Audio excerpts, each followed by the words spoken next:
બોટકાંડ પછી પણ ઊંઘે છે વડોદરાના સત્તાધીશો। હરણી લેક ઝોન બંધ છતાં આરોપીઓની કમાણી ચાલુ। હરણી તળાવમાં બોટ પલટી જવાની દુર્ઘટના અને તે દુર્ઘટનામાં 14 માસૂમોના મોતની ગુંજેલી ચીચિયારીઓ આજે પણ લોકોના કાનોમાં ગુંજી રહી છે, પરંતુ સત્તાધીશો અને જવાબદાર અધિકારીઓને તો આજે પણ તે ઘટના ગંભીર નથી લાગતી અને ક્યાંક ને ક્યાંક આરોપીઓને છાવરવામાં આવી રહ્યા છે, કારણ કે દુર્ઘટના પછી લેક ઝોન બંધ છે, છતાં આરોપીઓ લાખો રૂપિયાની કમાણી કરી રહ્યા છે। આરોપી પરેશ શાહે તેના મળતિયા નિલેશ શાહ અને તેના પુત્ર અર્પણ શાહને કોમર્શિયલ હોર્ડિંગ્સ લગાડી તગડી કમાણી કરવા માટે કોન્ટ્રાક્ટ આપ્યો હતો અને દુર્ઘટના પછી પણ આજે તે હોર્ડિંગ્સ લેક ઝોનમાંથી હટાવાયા નથી। તેવામાં આ હોર્ડિંગ્સ દૂર કરવા અને જવાબદારો સામે કાર્યવાહી કરવા માંગ ઉઠી છે।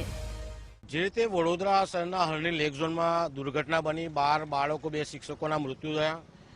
એવું કહેવામાં આવ્યું છે કે લેક ઝોનને તમામ રીતે સીલ કરવામાં આવ્યું છે, પરંતુ આપ જોઈ શકો છો જાહેરાતો હજુ સુધી ચાલુ છે। તો વડોદરા મહાનગરપાલિકા કેમ શાંત છે, કેમ આ હોર્ડિંગ્સ ઉતારતી નથી? આટલો મોટો કોન્ટ્રાક્ટ છે, એના પૈસા ભરેલા છે, પરંતુ સામે 12 બાળકો 2 શિક્ષકોના મૃત્યુ થયા છે, તો આ હોર્ડિંગ ઉતારી લેવા જોઈએ। કોની એમને હજુ બીક લાગે છે? અમારી આપના થકી એક જ માંગ છે કે આ તમામ હોર્ડિંગ આજે ને આજે ઉતારી લેવા જોઈએ।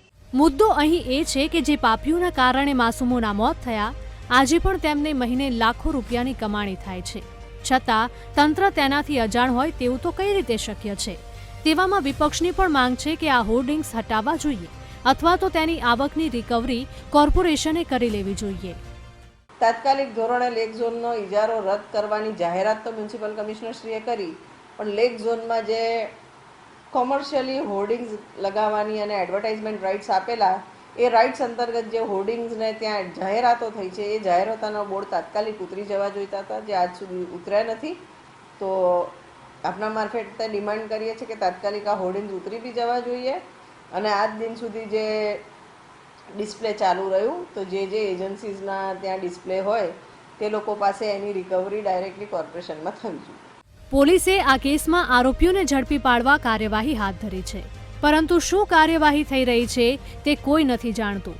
બીજી તરફ આવી રીતે આરોપીઓની કમાણી ચાલુ જ છે એવું લાગે છે કે શાસકો અને અધિકારીઓ હજુ પણ કોન્ટ્રાક્ટર અને તેના મળતિયાઓ પર મહેરબાન છે।